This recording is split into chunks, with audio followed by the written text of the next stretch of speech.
neck and neck and gunning for this right now. Wow, it's going to be so exciting. The second try club look like they may have this sewn up.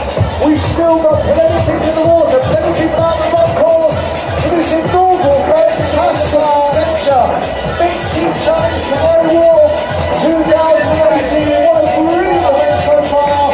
Who is going to run away with the title? It looks like Accenture Tri-Club. Are you having fun with the platoon down here, you guys? Woo! There's a little bit of dancing happening down there, Laura. Lots of smiles. Some gentlemen done some dance that looks like that's an easy way. Not too sure what's happening there, but it's wonderful, sir.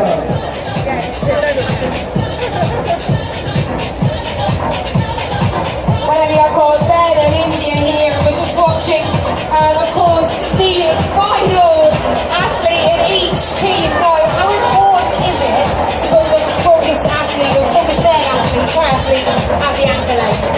Well, that accolade is obviously where you're going to win it, so the pressure falls on these guys to have a strong leg and bring it home to their team. And that pressure, how easy is it to crack under something like this? I mean, it is really hard. With such a short effort, you've still got to really gauge how hard you go on. But I mean, they might be only spending 8 minutes on the bike, but I mean, if you go play too hard, then it's really going to hurt at the end. You've still got to run off the back of it as well. So you've really got to get that balance right at the start and then give it. It is all about pacing here on the bike, and obviously into